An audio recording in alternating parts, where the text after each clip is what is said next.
Sometimes I like the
Umalua kitu ue kere si e no foni, e koe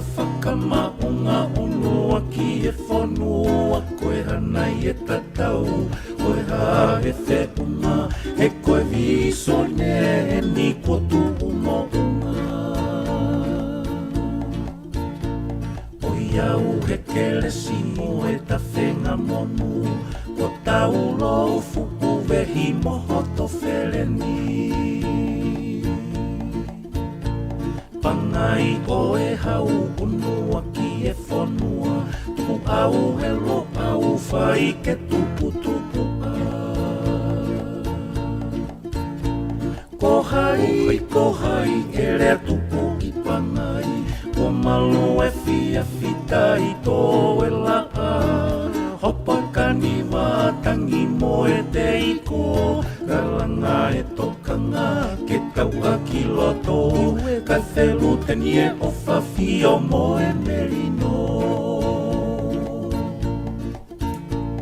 A whei tau la loa e pule alangi. Ki he au no whapuri e te amanaki. Si whanga o taha ho ta whakamaunga. Te ulau kau aki o kato e la a. He paenga e whawhai anga e la fo. Pue mamamato a lau roa taha. Koe whai anga ia o e te fie tangata. Ue puke a fufura ta lau tau whonu. Ue kolosi mo e whukalotu koe whakamaunga.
Yummy, yummy smash burger right here.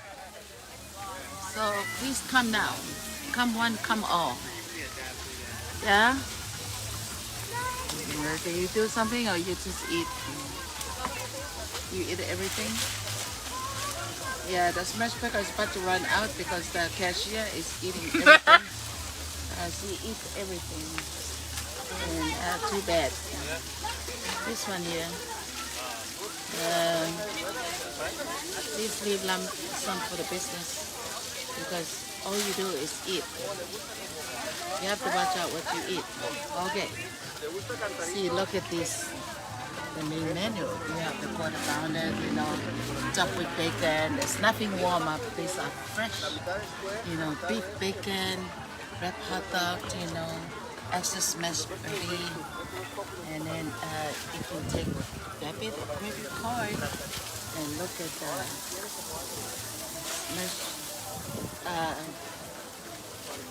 food over there. Oh my gosh, look at the burger. That's so delicious. Looks yummy. Okay, bye.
to the Voice of South Pacific, a live broadcast from Manamoi Center, Seattle, Washington.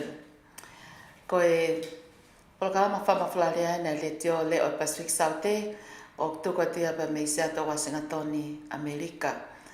Koe aho ua no o katopa o i wafe wafa o tawa o main ke maina ngo fulu o tau. Ka ia taimini e o atu bene ngai whanongonongo pea o ngahi polokalama amana ke whai hoko atu ki ai. Ia hoko to tonu ko ia ai ono o tau kau whataha ai pea mo toi tā Pakieli Havili Kaufusi ka uma afoki Kalintoni Puloka pea pehe pa mo ki nau tolu o ku nau kau whataha e polokalama ko ia ki mo ui Lelei ko ki nau tolu ko i Kautaki community ko i ngā ke whafofonga mai a ngai mea ko i o mahu inga ke tokoni ki o tau kainga. Ka kuia e whamalo lahi heni ko i ngā ko i polokalama ko i ni e lava ke tukuanga i ki taimi ke mau atu ko i totaha taulahi e nau i e wahingani ta e whangu fulutupu ka ko i totaha ko i ni ko ne mama o atu aia ko lata malafu hefa pea te mau atu pena ki ata koe ni ka i he taimini o kulotonga whai pe ngā ue kia ai whamiri ke mau e nau polokalama pe te mau hangarewa o tuku atu ahono whakaikiki. Ka koe te mau tuku atu e taimini ko ngā ke mo mea mai pe ki ai ke he ngahi ata pe koe manatu me rie ki he mo ui ai toko tahani. Ka hange koe ana ako lavet kei ki mua o ko kei whai pe whoke ngā ue ai whamiri pe he whoki ke he wito ki a alai moana hefa ko i ngā koe taimi pe o mau katoa ai polokalama mona whai kiki te mau lava ke tuku atu ia i he ata ke mo mea mai ki ai. Ka te mo atu pe ni ngai ata pe mo i ngahi manatu me rie o ko lava ke mo mea mai ki ai ko ngā ko la tā whoki me he kaumalafu ka ko ene fine eki ai ko nonia whonua malafu. Pea koe mokopuna eni o lahi eni o Steveni whonua, pea mo lavinia whonua, na nau nofo tau lahi pe i Seattle, Washington. Ka mea pāngo ia wai ki tau pūre ke anga whanonga, ka kuongo whoke a māwai mo ki nau tolu koe kau ngā whanonga i he tau lahi. Ka te utuko ki taimi koe nike o atu ai ata koe ia pea mea me he mo ui ko ia alata pea ie hoto tone ono te tau kau whatahe mo tau e tā Pakieli Havili Kaufusi te kau aki mo i tala noa ke ngai mea ke tokoni ki mo ui Lelei.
topa aho whaia.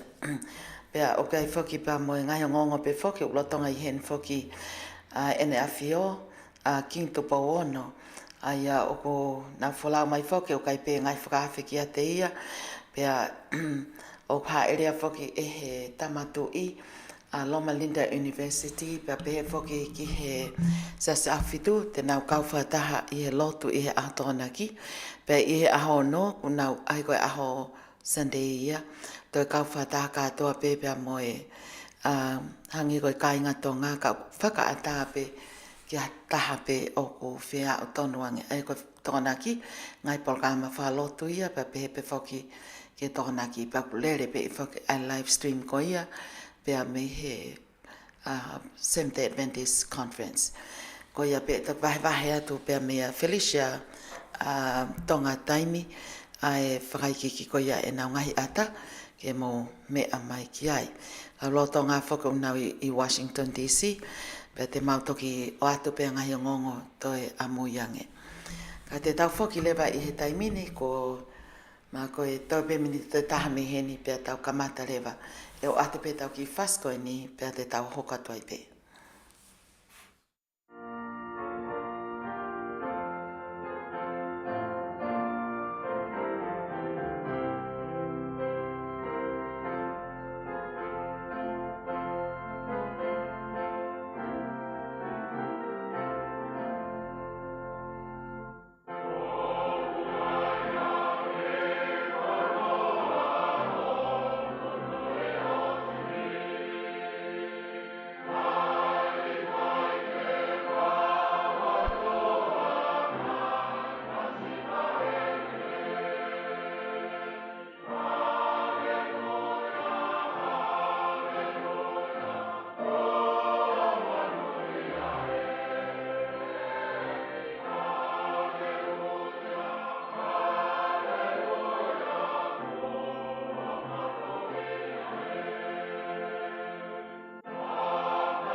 Whawhiawhia whau tau kawhata koe ahoni ko ngā koe taha ni ngai polkalama o tau iloi.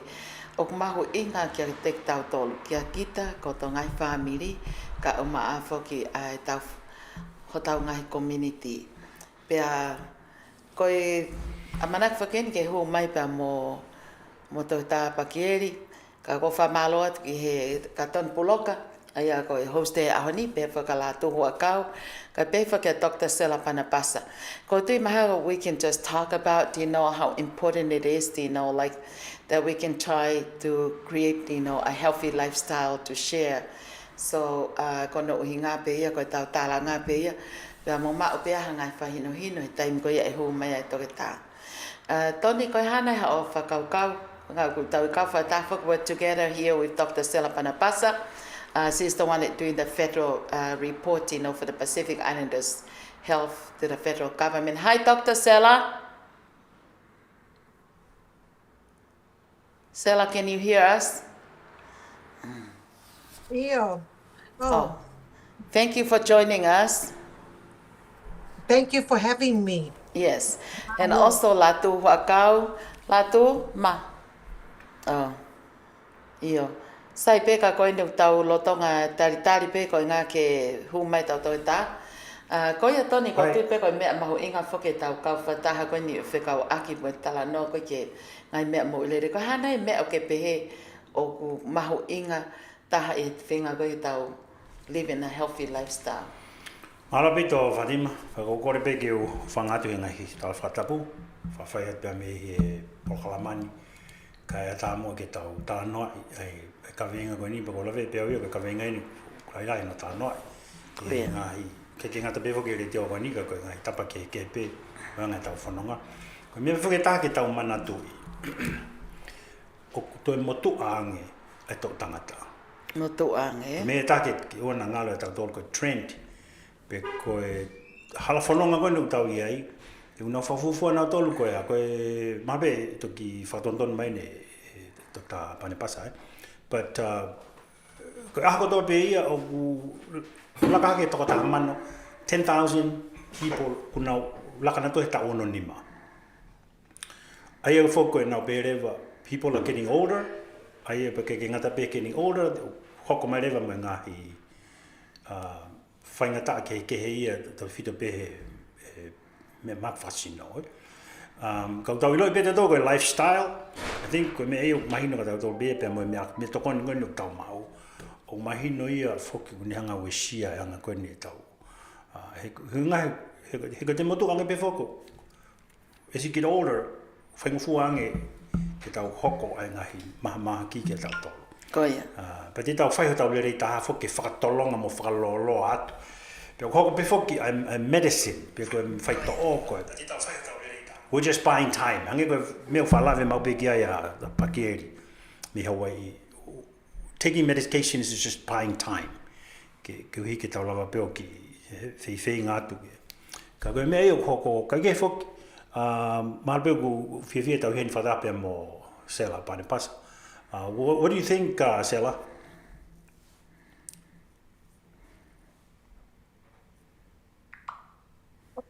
Thank you for that.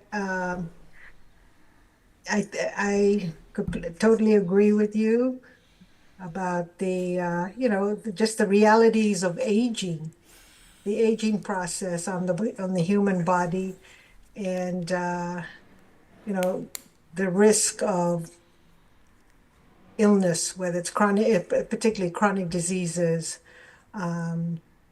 is real, and factoring in the importance, whether it's lifestyle and in general, and health, a person's behavioral habits would all factor into a person's risk of illness and sickness. And also it helps increase your risk or accelerates the risk for death or mortality. But I totally agree with you on that matter. And I think go me tato ke fai ke shia tani mi go tau whanau. Now I just read an article just a few hours ago that they're saying that right now in the United States there's about 40% of the adult are obese. So define obesity. I think we can define that, and what is obesity. But here's the other thing. That they said that about 60% of our children, by the time they get to 35 years old, the model that they have now with the survey, when they get into 35 years old, 60% will be obese. So they're treating obesity as a disease, I suppose. I think that's what the approach that they are.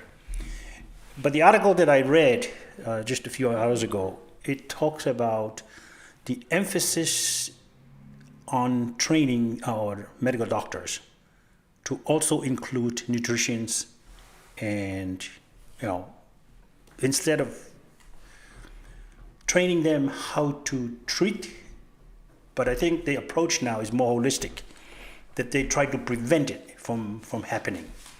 Ai whako ki tau tori ako ni whatonga, o ku mahala peo u tau o si mea peo, o sai peo o whiawhia la, ki tai lehe na Dr. Pakieli Kaufusi pe me Hawaii. Ko ule peo ko hi whako ngau e tonu ia i he tawhaakoni o research mo mea koe ki he whaita o mo mea. Ka neonga ia, o tai lehe ko e Pakieli, pe tau whamalo pe whoko e uhi koe tau ki maho whenga maaria pe hen, ke tau whelonga ki e ea, pe uki hen whok pe mo Dr. Banipasa from Michigan, right? Sorry, is that Michigan? University of Michigan. Yes, it is the University of Michigan. Okay. Not our rival, Michigan State. Okay, but University of Michigan, okay. Now, I get go tau honga ia, he whainga maari o tau ma, ke tau whelonga kia he whiawhini. Te koe ni ne mau o si kamata Pakieli, o si, Fatima, would you like to introduce Sela, or what do you want to do? Yeah, I already introduced Sela. Sela, if you can go ahead, everybody knows Dr. Pakieli Havili Kaufusi. He does that like on a weekly basis, He does the health advice, especially, for our community. And before we continue on, I just wanted, it was a good news. I just talked to somebody earlier today, and about like a couple hours ago. She has cancer, and she said she went on Monday. The doctor said, she was listening to, the Dr. Pakieli because, her iron and everything is in good standard. And then she went yesterday. The doctor said, "Ko kaje toi ase cancer aya. Aya kaje ne toi mawe ume to ko ni kakano imanu like meat and all those things and sugar. Pak fa malo mai pe. Hange pe ko Saint Poloka." Na ne tohi mai pia whamalo mai regards, to the Dr. Pakieli Havili Kaufusi ko ngai Fale'i o futo kone au pito. Na ko folawa tu ki tonga mai tu alpea kai mau lawa ti tonga. But otherwise, Sela, ko pehepe, ko ngawe ko ke whai Sela, what do you think what's the federal government, really cares the most?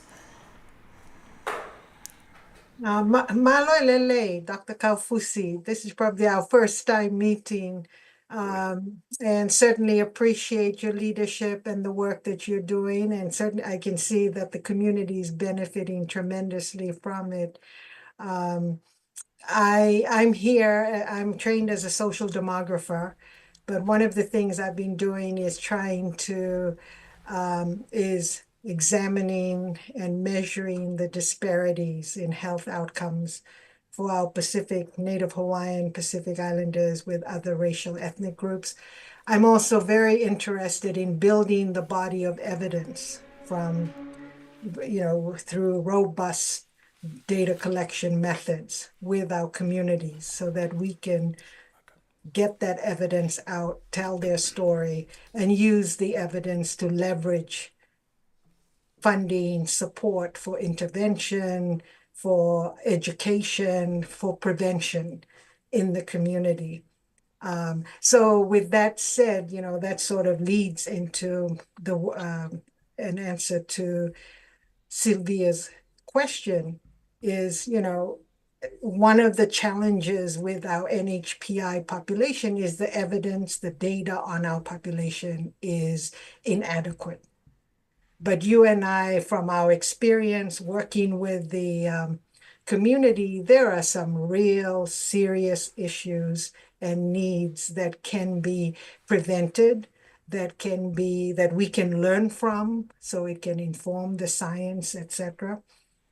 And this is where I come in, because the work would not be possible without the active collaboration, engagement with the community. And my approach to it is I am interested in ensure, I would be very interested in just the methods, whether it's sampling design, the surveys, etc., the instruments, and working collaboratively with the people. I have ideas and have tested it and have been successful, but I think we need to do more. Now, with that said, I'm also aware, I'm a PI, Polynesian mutt, originally born and raised in Fiji, but I would like to be able to grow the work with our Pacific Islander populations.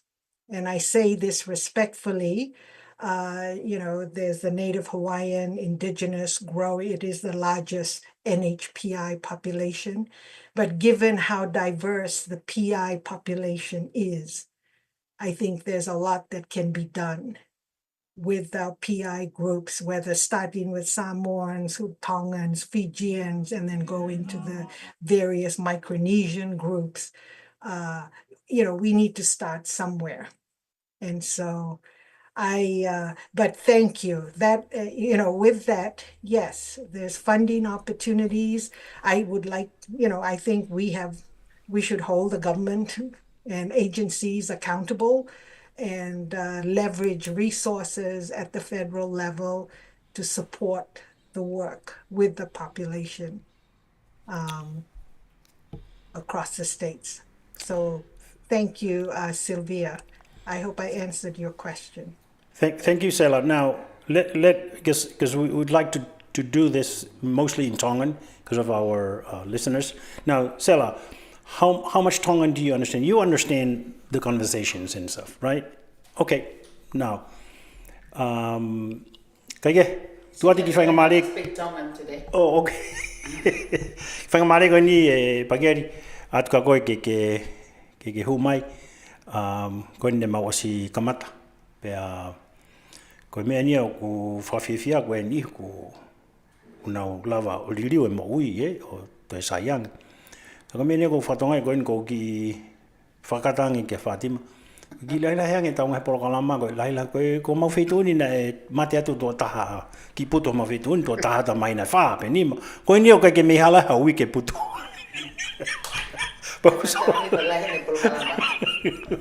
Ko sia tama ke tawa hata porokalama mate tau tolu kai hui kai mo ui ka kai e. Kai ke Pakieli fia pite ki tata lelei koe he fiaf koe ni. Io, malo bito Tony ko fifila pite fenga Maria ko ni hola ke te fok mai ke tau porokalama. O ilo vegu fly o mavahe. Pela o fae ke pe ka sirivia pe ko fea Tony ke ta ko sai pe ke te foki mai pe ke tau porokalama. Ka ki mo ke ho whakahoko a whepotano aki ku kore atu ke ku whangatu e ngai talwhakatapu ko tō beku, si a whakea ke programani. Kai o maa whainga maari ka te au ke taratanoa ko i koe ngahi ka veinga ko tu mai ke whaatanoa i a honi. Whawewhia whoki ke i taitali Lelei i a Sela. I was about to say that when she started speaking, that she has a very strong Fijian accent, so that makes sense that she's from Fiji. Oh, so she's not Tongan, she was raised up in Fiji, and I'm very excited to meet you, Sela, and I can see that you are doing a lot of good work for the Tongan community.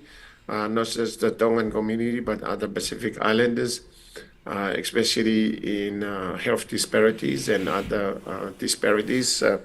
So I also involve, even though I do research in medical field, but I also involve with community outreach program. I got funded to help with the Tongan and other Pacific Island community here in Hawaii, especially the students in the high school level, as well as the community colleges, to make sure that they engage in STEM-related programs and also health-related programs. So I just completed the project and was very successful. So I can understand where you're coming from, Sela. And I'm happy that I finally meet you. I heard about you. I know that you are working a lot with the community, but especially the Pacific Island community. But I'm happy to collaborate with you in some of the project. I also have some ideas of some of the project that I would like to apply for grants for the federal government. Maybe this is an opportunity for us to collaborate in this kind of project. So just to brief to you, I have been involved with the community, especially in this health advice since the pandemic happened 2020, early 2020, and from there to today, I still continue helping the community. And Tony and Fatima, they briefly say something about the Tongan people, but I'm educated on Tongan people that they are the best doctor. We are the best doctor for ourselves.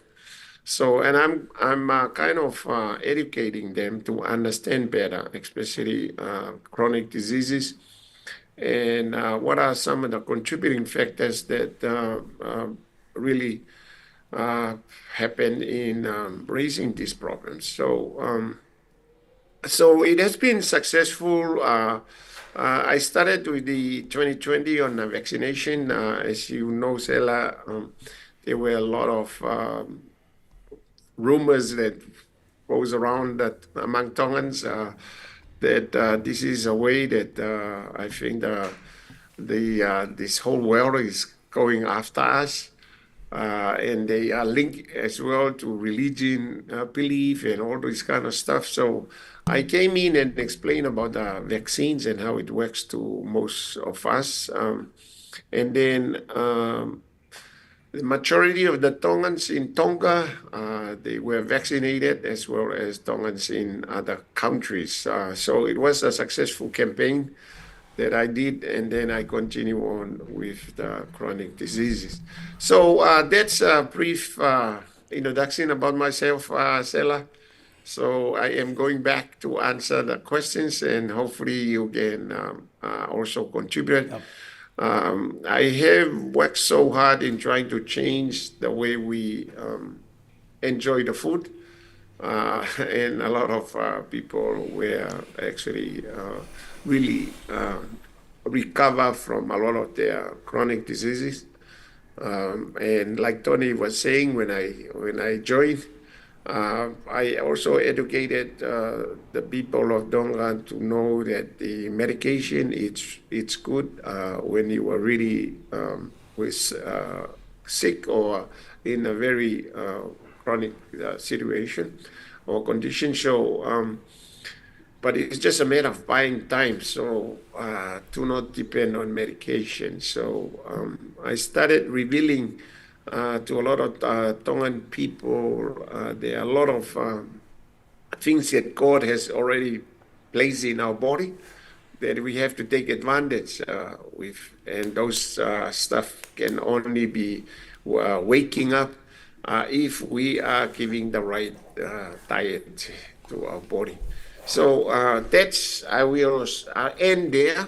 And Sela, if you want to add on, but I will be switching to our lovely Tongan language. Yeah. And started talking about Go. answering some of the questions that Fatima and Tony are having for us today. But anyway, good to meet you, Sela. And I hope that we will start collaborate from today. So Thank you. Can find some grants together. Thank you. Great. Malapito Pakieli no tataki tolu he kamata ana whakaukau koe ni. Peko pepe ke tau ki kamata ko lave peo ke o si lave pe koe ki mua ke umea koe ni. Ka kuhi whako e whahai tau e ni kamata ke mamoko whoke. Pea ku lava lewa o whema urewa ia ke tau ngau e aki a e huhu koe ni. Flu, pea moe COVID. Neo pene ke lave ke ki mua. Ka kuhi whako ko taimenia o whema o ke whai huhu koe ia. Ngā whai huhu e ua koe ia. Flu, pea moe COVID. Ke lava mua ki ai hau ki whamatala i ange ko taimi ko te aloa e huhu. Na wale ko sio whai ki huhu. What is the medication? Ko ha o anga fe lewa ai tokoni ai whai to'o ko ia ke malu i au me he flu pe me COVID. O laki e whai vehu i. Ko whai vehu lewa noa. Yes, I mean, Tony malo vega, que tari taha. Okay, who mai? Quando vi ko fia upito e Tony o mai ngai fehui mau inga ko ni. Na whakaukau be ke ki lave ki he konga ko ni ko inga ke whalatolahi e kakai ke na ulava atu o huhu malui ki he flu he ko aluen ki he Tomomoko season. Pe foki ki he huhu kon koe ki he variants kon koe COVID-19 ki mui mai o mai mo ia i he taimini. Pe ko si huhu au. I just had my vaccination i he weekend e ua en me ia e ku flu pe moe COVID.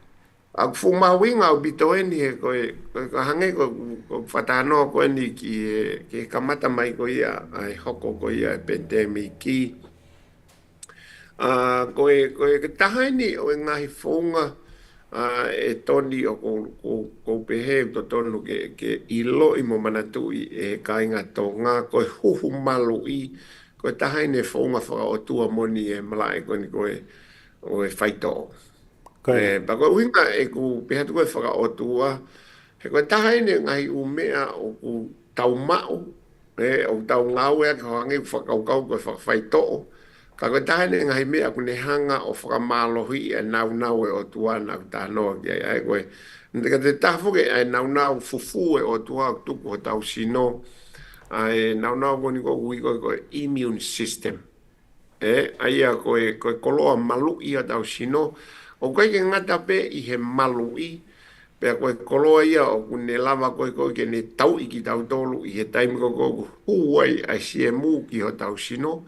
E kai ke ngata i koe tahene ngai koloa fufu o kune hanga koe ia mono ho tau sino i he taimi koe ia koe e hange koe ni o ko pau mau ho to o ka ni pe mangahi konga koe ia. Koe tahene o ta whaaki o fumawinga pito ke toka ngai. Aia pa koe taharewa o uhinga ma ai ngawe koe ne hu malui kono whinga ke whakamalohi ai ta whaaki koe ni immune system pa koe ani nau tāno ki ai ke malohi au pito. Aia koe natula koe hono whakaukau i ngai umea koe ni. Aia ko oato e ki mea ai whangi siem o vai. Aia koe whangi siem koe ni o vai ange Aia koe hange nai hono kaka I ho tau immune system ke unga ke nau kamata ke ngā ue mai. Pea nau hangarewa o whakawhanau ai ngai u kautau ke mālohi ange I he taimi koe e hoko mai ngai a siem to siem tono. whakatu tāmaki. Ai siem whakatu tāmaki o smateu teu ho to sino ke ne hanga o tau I e. Koia. Aia koe taha ia o hange ko tala noa hoki. Koe taha ni ngahi u mea whakawhaito fu u sai au pito ki he tau mo ui. Aia koe mea ni o whakaotua moani. Ai mea koe ni whikawaki. Pa koe taha hoki ngahi u mea ko whatatolo ki ai. Ai whinga koe ke mao ngahi u whaito o tau whito ki he konga koe ke humalui. Koia. Ki ngahi u siemu pipihi. Ka e pehe foki ki he ngahi u medication. Koia. Ka koe taha ia o ngahi u mea kouta tonu ke alu e kakai. Ka tau whito ki a ki nau tolu ko ia koe o mahuinga ki he toko taho tau peo au ke whanau. Ke nau inga ke na humalu. Ke na humalu I he flu. Pea mo mea koe ni I he COVID. Koia. Aini koe mea fo koe ni ke COVID ki he variants fo au. E ko no winga fu mahuinga koe ni to e ongo lahi e nia o ka pau o ku te mao kita I a whakoutua tauhi. Ange koe ni o ka pau o suka. Pea ka pau o toto maulunga. Pea ka pau o ko mafu. Pea ko kansa. Ka ia ko kinau tolu ko ia o ku lavea ngofua ange kinau tolu. I he taimi koe ka hu mai e sem whatu tamaki ki o nau sino. Ange koe flu. Ma tuifu koe tāno koe ke flu koe ni. Ka nai taunga vaccine koe flu koe tahiwa taha walu. Koe siemu ni koe nai lau miliona auha koe a mamani. Nei hoko koe mahak whakauha. Nai hoko koe mahak whakauha koe whakalakalaka koe ia koe o mau koe ai mea. Ai whaito o humalui. Pea koe uhinga ia koe alu peo alu ai peke he tunga koe neu seasonal pe. Ka ku tau lapa peo tau sino ke matu uaki. Koia. Koe fui taha ia whakakoroa lai. Kange pea koe ni ka ulaki asi mai koe COVID. Ulaki asi mai te kai ke fuanga maheni o tau sino ki ai. Koia. Pea koe mea kuiku ki ai. I ne te kai ke fuanga maheni ulahi rewa oho vare ho to sino pea I koe ni ki nau tolu koe o kuna umao e ngai chronic diseases ke wesia pe lavea ngofua ki nau tolu e kono inga ko nau immune system ko ki vai ang ai ko taha ni ngai umea ko ne nga whakamalo hi mo teu I tau pe he fa ngofua tau ne whakamalo sino ai ne whakamalo sino I ho ai tau immune system ke te waki ki he tau lahi Pako mai koe. Sarah. Kapau hu mai flu vai lasi fo. Koia, vai lasi. Kapau hu mai flu virus pe hange ko ni COVID o malava be sino ke ni hanga o tau. Now, let me ask Stella here. Ko uhinga foki, there's some of our folks o i kai ke nau fie o huhu. Pa wila peo koe ngai uhinga whakalotu me ngai uhinga kei pe. Now, Stella, what do you do to convince these folks in our PI community to do this? No, Stella is it's a tough question for Stella. Well, I think for me, my response would be, it could be a life or death situation. So by you refusing, especially if you have a very weak immune system, and if you opt not to be vaccinated, then it just increases your risk of further complications, which could lead to death. But fortunately, whether COVID, we know and also the flu, it's not that death, life-threatening, as an illness. Am I correct? Yeah. But depending on your condition, that perhaps if you're immune compromised, then avoiding these preventive steps is just going to put you at risk of your condition and situation getting worse. Right. So I don't want to sound fatalistic, but realistically, that is, that ultimate ending, which we are all trying to avoid, is I see. Okay. could Okay. happen. And I'm sure that you can. Sake Tony ke Go kitana ke tu piki ahead. mea ko ne opito asela I he konga ko ni. Ka ka ta he mea ko to kitana ke tu he ni ko pe he awe ko sio kita monen. Aki na tol ko ke o vaccinate. Mani. O ka pau e kai ke na o malu he kono hinga mea ko pe he na sio kita. He kono inga e hoko ki na tol hange ko ni ko fatata be ni o ka pau ko e o ngo matua ia una fainga whatever reason. O kai ke na fia na ua ho malui. Te na hoko rewa ki na ua ia ko e reservoir. Okay. O ka pau rewa e hu a se mu ka te na ua. Pe hoko rewa kai ngata pe e hoko rewa na tolu e ko e whakawhanau anga o e se mu. Okay. But te na wanga rewa na to tufaki. Not only tufaki within the family, but also tufaki within the community, tufaki the church. Aia ko foi mea ko hinga ko ki he fahinga aia ko hinga funga sela o ka pau hoko ka ki tau tolu koni mahaki mo ngai mea ka to ko ia e to ko viang o mahito e foi konga ko to ganga la ia ki ai o ka pau rewa o kui kai ke te to e alu kita ka feitu hange for example you are not associate with your community, peko alu ke church, peko alu ke family events. You stay at home and it's up to you if you vaccinate or not. But the problem is, if ka pau e hua vai lasi ki ka kai ko ni o whakawhepaki ki he hu malo I, te nau hoko rewa ki nau tolo ko whakawhanau anga o I siemu. Sai, te ka kauhanga ate ki whakatata ko ni ke COVID.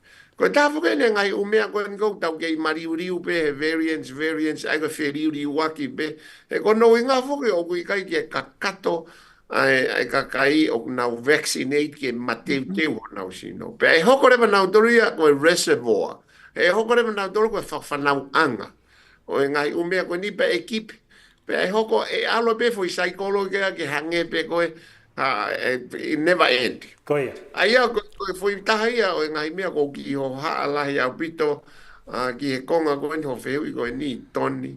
Ki au ko gure tonga mahino aku hange ko I don't want to be like it hange to fake e me te pe atu pe ia I usio kita.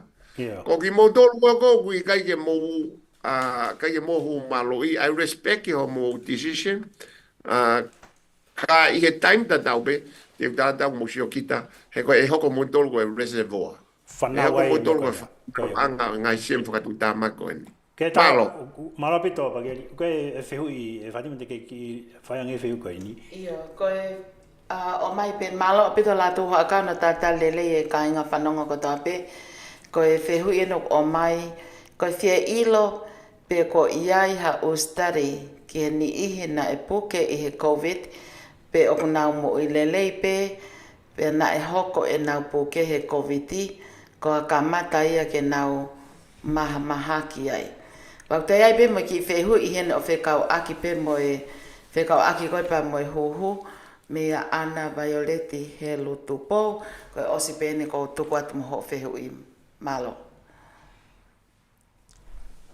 Ia, kai sai pe to tana ki ma sela ke kona ki he konga ko ni fika ko me fehu I ko ni o ku I kai ke malo fe unga ha teita ia ke ne hanga pe he mai na e puke ha taha hono huhu pe ku kovi ha taha hono huhu aia ko foi kauia I he whainga mea whainga ta abito ke proof wa science e kono winga o ulaifu ke kakai e niu na wanga na tolo o pehe o na upuke lahi au ia I he taimi na e huhu ai au ka hiria ko puke pe ia na spuke pe patok fai huhu aia ko no hinga na ia ko e feinga pe ia ke faina excuses ki he ne ke pehe ke he ko tafo ke me a whainga fua tahe mamani ke tanga tuku aki ha mea ko i ki tau sai ai Koe.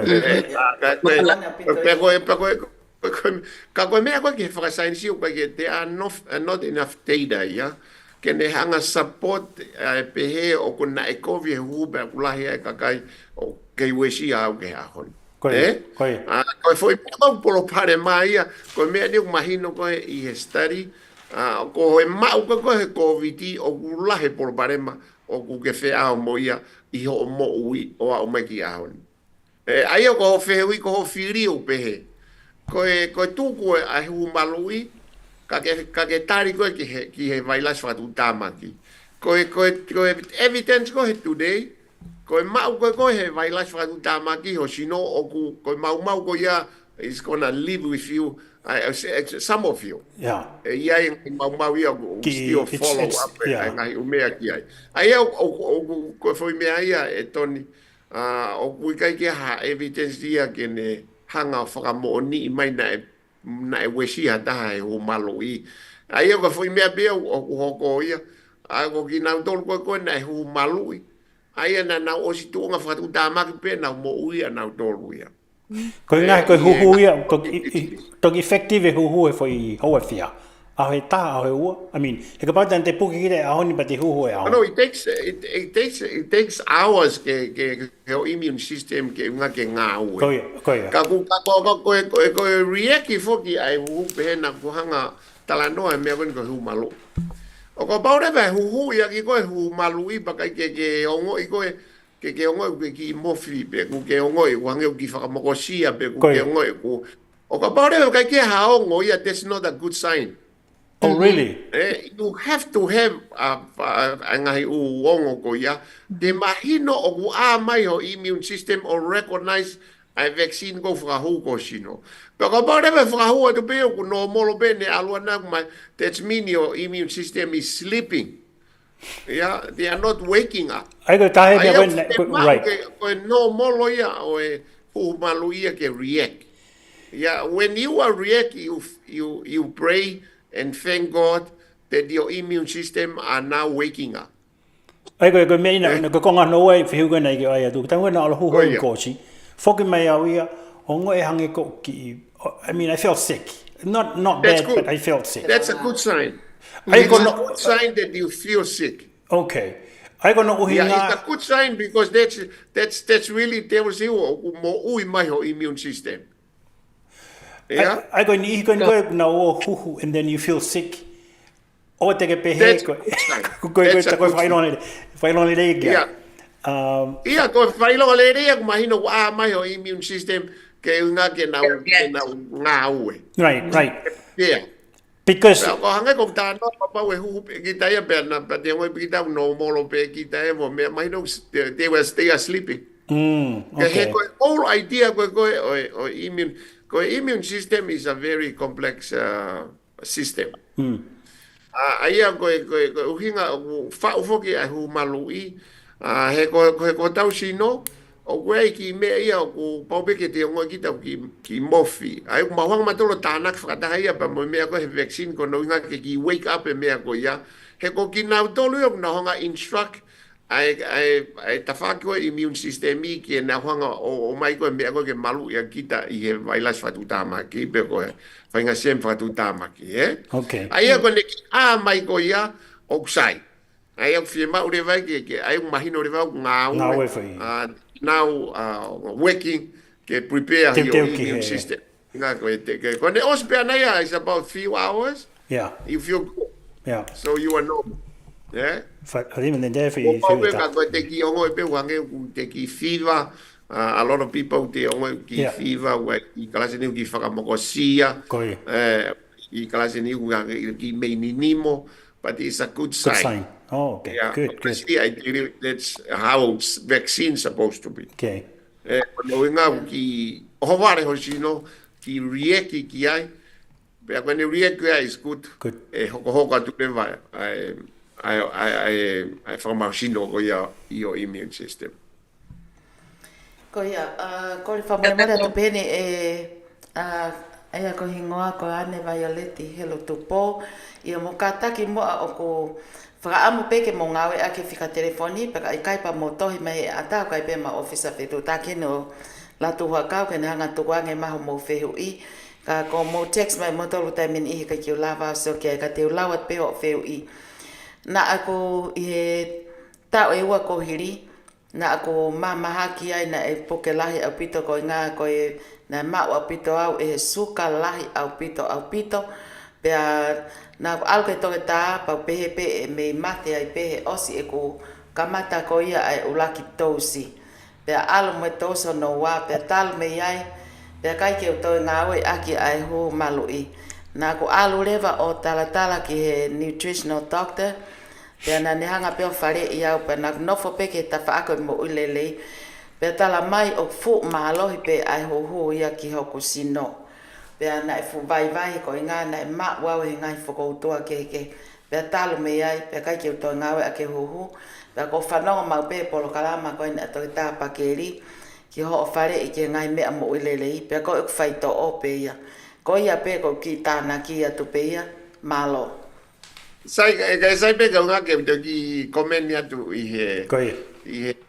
he mea ko I he fehu ko ni sai ko determination ko ia ko ka to ke ta ko na ko ke alko o hu ai ko ki na to le te e ko no nga ko pau o ta tau be hange ko ni ko pau ma ko he kansa ka firma ke ki mo ko ka o ka pau o ku ikai ke ko suka pe mo to malunga pe ngai chronic diseases o ku ke ma o ku ikai ke no mo lo ia ikai ke na ngana to ki mo ko pe ko me ta tau pe ia I he tu ko ke he vaccination o ka pau na wakai o ku ke tu nga whakatu tā maki hange ko ni ko ho suka mo me a ku ikai ke lava ia no molo toto ia ku ikai ke aluhi fo ia no molo pa ko pau pe ia ke rie ko nga ko tā ko pau pe ke ki rie ke to ko tā ko to pe ki ai ai ka ko ke te au ko hange ko tala no o ko pare ko te ke hu malo I fie mau ke te I ho sino hange ko mo Lelei ko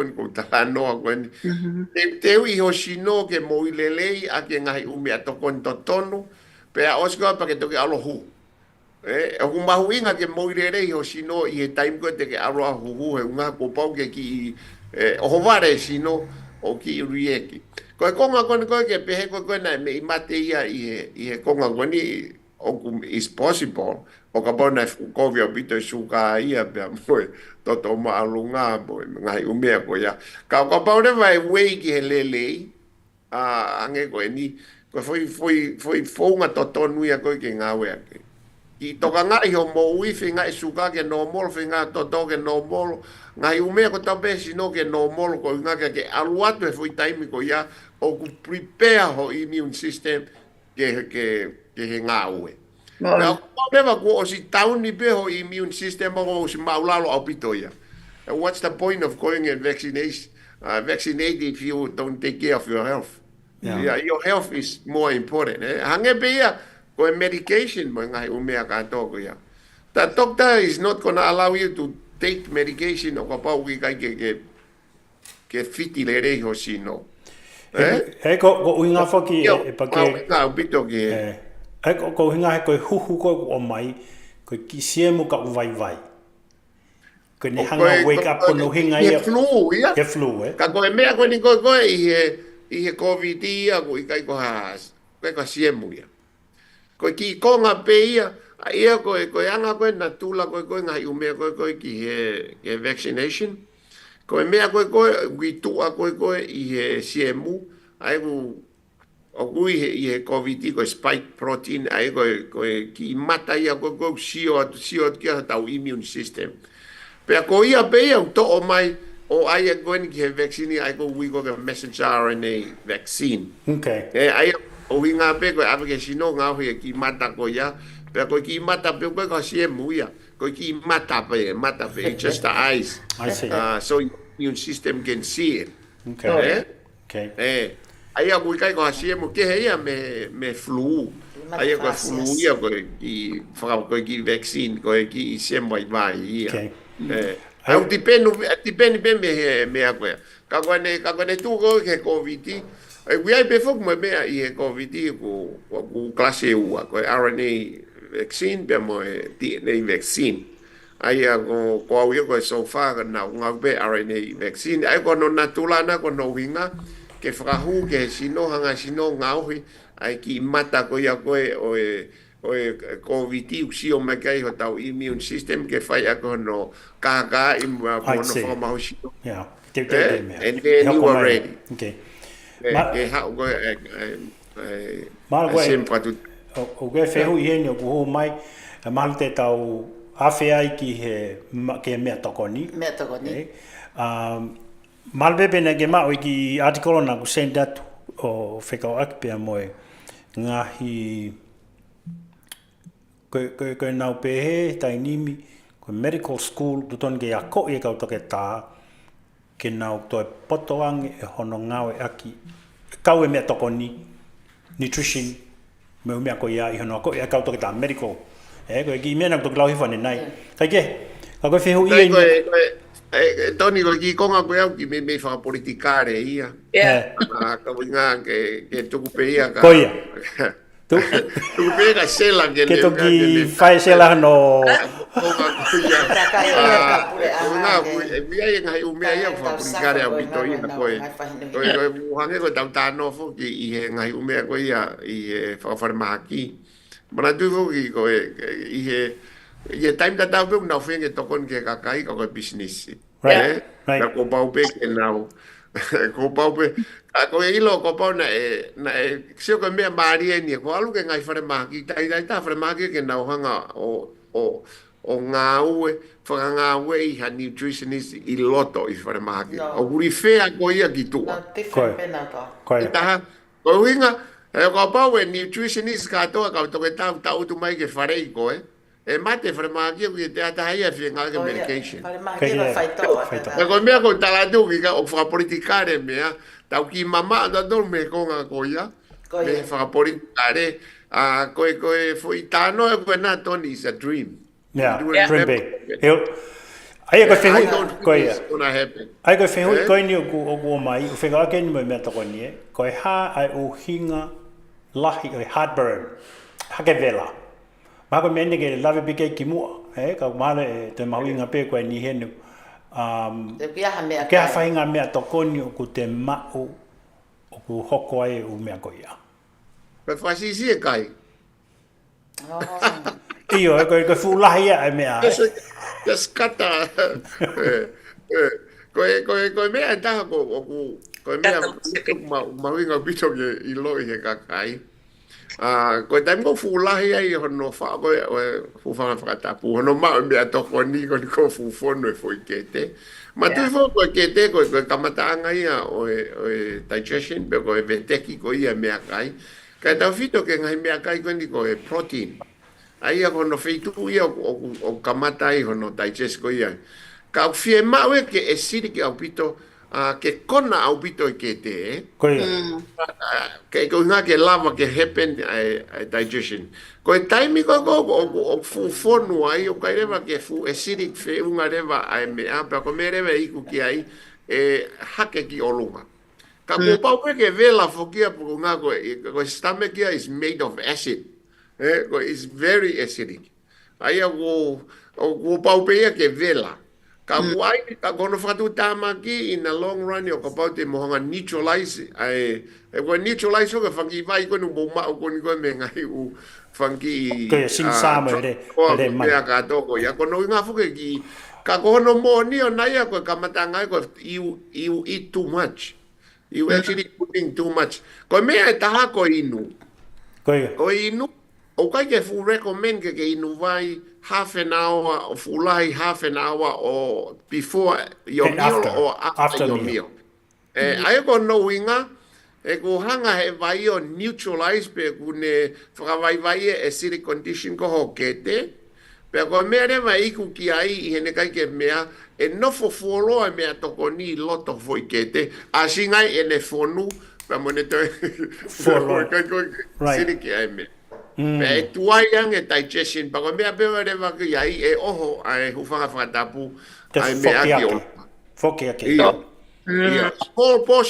small portion o ai no vai half an hour sai be ya ki sip o nga fo ai vai mo mea ka kai ko ke tata ke hufa tapu o inu ka fu hina vai half an hour within half an hour pa ke meal pa or after your meal ko mere e ku ia vai ang sirik ko ne vai ko ia pe lahire va hake vela ko ia ai ko tamai ko ne Fale'i Kaufusi talamai Mr. Stomach ke stop iti like a cow.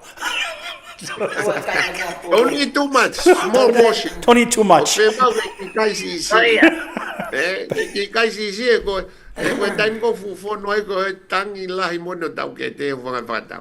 Ko tangi ko re mai toni e tu wa no fa fo no ma ku ke te ke lava ke wanga vete ke me to ko. Ai fo kono pala ma ko because it takes what 2 hours, at least 2 hours ke alu. No, is that 6 hours? 6 hours. 6 hours. Ke mavahe mi hoto kete from Islamic. Mavahe mo to kete. Ko alu fo ke. Ka ko to wai fo ke ko me alu pe ia 12 hours ia no fo pe me aka ia fo kete.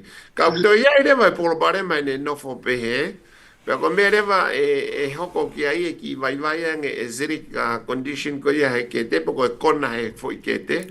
Ai wuta wigo ko stomach. Me reva I ku ki ai yang fainga mari ke fainga shem ko ne une hanga ko fa tu po ulcer ke na fa ai pa klase ni hia ka o ka pa we pe every day alo be o ke unga kulanga kete ko ulcer ai ko no pala ko no nga ku ka ke to he ko xio ke foi to kon fa o tu ai ta ko ia so ai o ta ke kona anga ta torio ai ke o kona ko me reva ku gai fa fana wa shemu he ku ai ke kona ku kai ke ngata pe I digestion ka ku ne hanga o tamatei ai shem ko to pe pas mai I he time tau kai ai mana tu ko tau kai ta torio ko ke tau hanga to control fo ko I he ngai shem ko I he me to koni ko na un mate ki na toluia I he siri ko ia ko o kete Sio que foi togonia taha foi mea koe. O kai ngata pe digestion, but he's also killed the bacteria. Okay. Koe taimi ko vai ai. O ku te hake vela re makita ia. Pe kai ke ngata I une te promote ia. A te umeke. Ko e siemu ko ne costa ke di ulcer. Te pehe mai whake Fale'i. Mr. Stomach, Mrs. Stomach is not a 40-foot container. It's only a small one, eh? Ko sale sene to tara mai o tonu ke ta wako ke lamu ke molu pe tu ko fakai. Pe tu ko fakai lahi ko polo pare ma pe ia ko fu pereti. Ai Fale'i. Ka ta pe he fu pereti ton. Ko ia. Ka sio ko ta nia o fainga natula kai nia o ka pau te mo sio ki hanga koni ai ngahi hulu kai ko ni ko me tonga me New Zealand Australia mo America ko hulu kai ko foi ka tau tu ko kai ko he tau ka kai ko peria pesete va no ko meat yes forno he meat Protein, you're talking about protein now, yeah? I got more fat. Ko protein e protein to e feti unhealthy fat a magda vito e ngako I sipi ngako I pua ka ngako I pulu ko ka fisio ke riri ulai ko tau tu ko I tonga na pesete va no me ka o ka pau e a ki wa no me a ki ko malo Ko ia. tai mafuri le vaya va no wa no Mo wa no ka te riri wa pe ia pe mo puke. Ma o to alu pe ai ka sai ke to ki hanga sela tala mai statistika kwa ai alu ko ai fo tu ata wi ke ma lunga nge I he tai mini he fu tai whakalaka o ku alu e tau kakai tau toluia I he diabetic obesity the kaube heart problems ye to ma lunga e kono inga ko mafuri ko e pereti o va no miti ka wa noa ki me akai ke e ku totonu ke te hanga to frafoki he tau kamatanga valu noa ko vestapolo pe a mo la ilu la ipere mo me ko pa to ki hu mai ai pe ki wa noa pe ko he o fulu ko ki me ki your body doesn't need that much protein. O ku protein ye me ko to tau kai. Ia, koe tama koe ko Fale'i Kaufusi mi Australia, koe no lau mai ke kau Amerika, Fale'i, huat ki tua waka ia ki mohuku ai o ram nama tuai. Sai, tuku ke saya nge, ai kono ai ke tuku ai kai mohuku, kai ki lai lai ki whare mahaki. O ngola hai taha tangi mai koe mi whare mahaki. Ka pehere o koe tangi mai mohenga o mamahi. Koe. Koe tangi whaka ofa lahi. Now, o mai tau tō, mai ke foi, ke ngai foi, savea koe ni nau lawe ka ne nai, o nau pehe, 40% o ka kai adult i Amerika ni, o nau obese, nau fushino ange i he mea. Pau nau whawhuafua pehe, koe whanghita mai ki, koe nau ako tau tō ni ma, about 60% of them will be obese. What is obese? Te tau lava whewhe ke tala o ko fushino. I mean, is there... Mea fua to tonu ke mea koe ka kono ki poro parema o mea ia e toni. Koe more practical things ke tau tala noa i e fui mea koe ni ke obesity, kono uinga koe ti peni e tau whanau i he processed food. Yeah, they are so dependent i he processed food. Pea koe mea ia koe ku anwai koe ni. Ki he. Aia koe uhinga kono whakamatala i whaingo fua taha e toni. Koe peset lahi o mea tokoni o kai he whanau o kui kai ke aunga ka ki nau toro pea ku awere vaia o where o koi. They are all going store. I he time koe whakarea whaingo fua taha, our body looks big, but we are malnutrition. O ke kai ke mo i lelei. Ai kono inga kui kai ke kakato ngai i nutrients ko ia ko fie mao he sina. Pero mea rewa kui ku ki ai o ku alaheange alo whakawhere o koi. Ai a koe taha ia o e poro parema o ko hoa alahi taha ki o tau kakai. Tau fito hako tupu ko ia koe ai Tonga i Amerika, New Zealand mo ngai whanua muri. Te mo whatonga i koe taha o ngahi umea tokoni una manako ki ai e kaureka koe fast food, koe processed food ka koe saimini koe mea o nau manako ai e ngahi whamiri ko toa no ame mai whanau. Koe ngahi umea ka toa koe ni e toni waka tu tāmaki la. Pau tau sio peta toki e sino koe tau kaureka. Ka kualo e pemo Amerika, kai ko tonga pe ia. Kaia. O ku whakaloko fua fokea ko ngā foki ko lahi e ngāwe ko ni processed food pa mo e mea fast food ko ni ko i Amerikani. Kaia. Ka koe toi koviange tau matakari. E kono ngā koe ke tau lava limit. Aia koe limit e kai. Au tau kai mau pe tau tolo o ova i he fie mao ai sino. Ange koe tau ki whangi whanau. O ka pau e whae tau ki katoanga whakatonga wheitu. O ka pau te ki tau te pire o sio ki he whanau e na humai. Tell me how many percentages of them walk in ki loto i kai ke obese. Yeah. Tell me. O ka pau te ki savea i eni e toni ka o au pe he loto. O ka pau te ke huka whare loto ka ke alo tau i mui he sea. Pea ke tari ai ke kaureka kuia koku huka toki. Talamange hataha kusino i pālangi ulu e hake ki loto. Pea utau ngawe e kerewa e rea o pehe ko sino i whakatonga. Ai teri o ukaki kaha sino i whakatonga. Ko sino i kai. Sino kai. Okay. O kui kai kaha mea ko sino i whakatonga, ko sino whakatonga ko pai tau sio ngai vitio i he taimi ko e tahiwa ni mango fulu whaango fulu mo mea ko sino i whakatonga ia. O kui kai kaha tahe sino lala. Taimini, ko tau lau tau tolo ko sino i whakatonga, ko kaha sino i whakatonga ko sino i o kui kai ke mo Lelei. Now, ai tau tai, wharewa tau tolu ia i o tau hako tupo tau kakai. Koia. Ka sai ke ki o atu ki a sela ke ki tānaki mai ke. Actually, can I, in fact, I I totally agree with everything you have said. Can I also add, and you can elaborate and translate for me, but also making the point about our youth and all ages, to some extent, being sedentary, not physically, actively. So as what's happening, they're consuming all these excess calories, may not meet the nutrition, may not be nutritious, but it's not accompanied, but the situation is worsened by a sedentary, less active lifestyle, and especially for the young, you should be the most active, at the age where you could be the most active physically and get outdoors rather than be sedentary, sit, whether it's because you got the convenience of a cell phone, iPhone, sitting in front of the computer or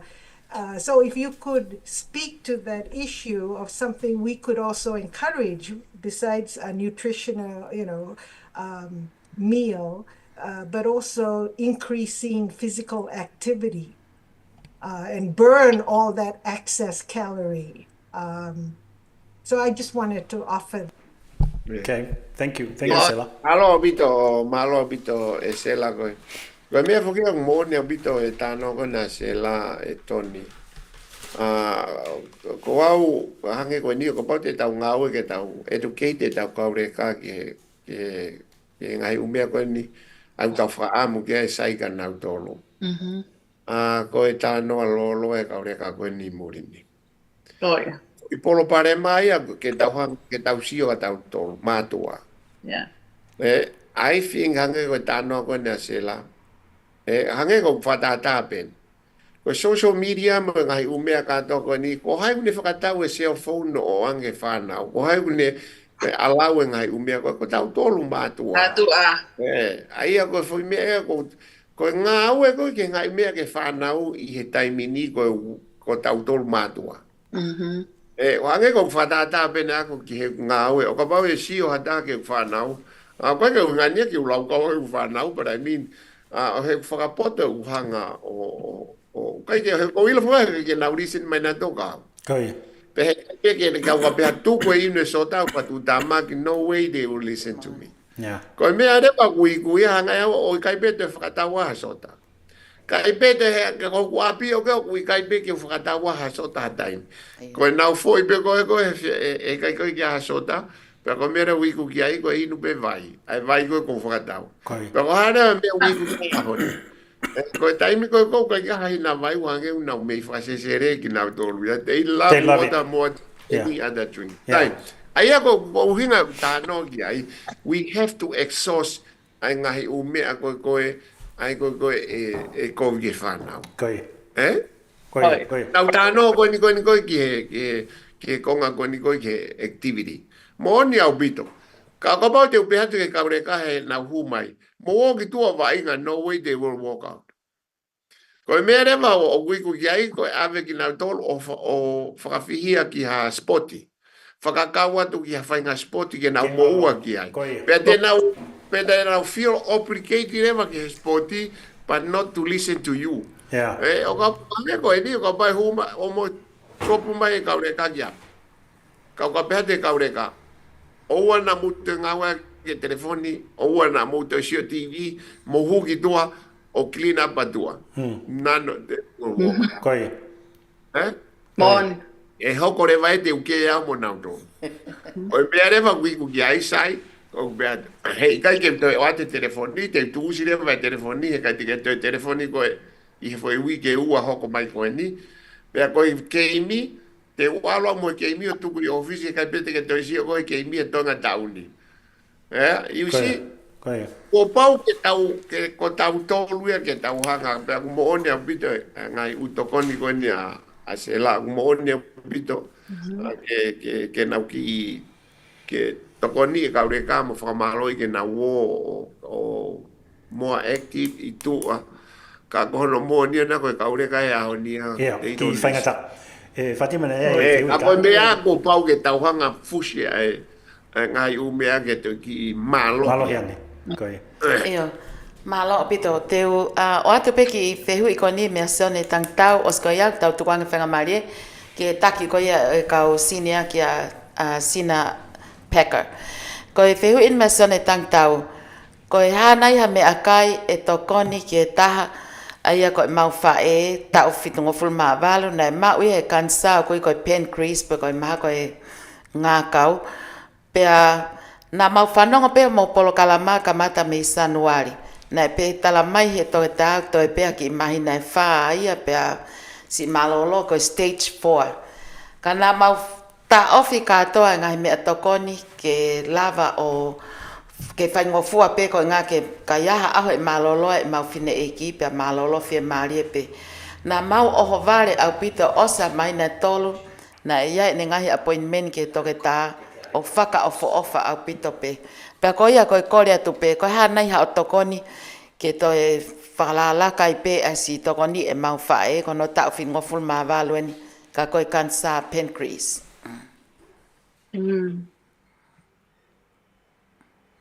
Ia, malo vito. Sone tang tau. Malo vito. Ia, malo vito Fatima koe feu ko ia koe pancreas koe low carb ia I e tau mea whakatonga. Aia koe low carb ia Ia koe taha ia o kani mau I ngā au pito o tau low carb pa koe pancreas. Koe ne ngau e uloaki koe ia anga koe ne ngau hi insulini koe ia koe tuange mai ki he halanga toto. O ne tokoni koe no whakahu e suka Koe taha rewa ne ngai ngau e mahu I ngai taha koe ne hanga o ngau hi e ngai umea koe koe ke whakahu ke halanga mea tokoni ke tokoni o no absorption. Aia kono to'o mai koe ngai umea. Aia koe ngai u whatongia mau I ngai koe ni ai low carb pepe koe pancreas. Ka ta whito ki he ke konga koe ni koe ange koe ni riu koe ni koe mo ui. Oku by chance pe foki he aia oku tau maniu tau sia tau hari poti ma mea I he mea koe no whamatala koe ni ka whai tau whai pe mea koe ni karamai tō tā koe ni. Aia koe pe he na nauririu au pito pe. Aia koe ngahi umea toko ni whakatu tā maki koe ni koe ki ho tau louka pe ko hange ko ki nau tolo kou suka.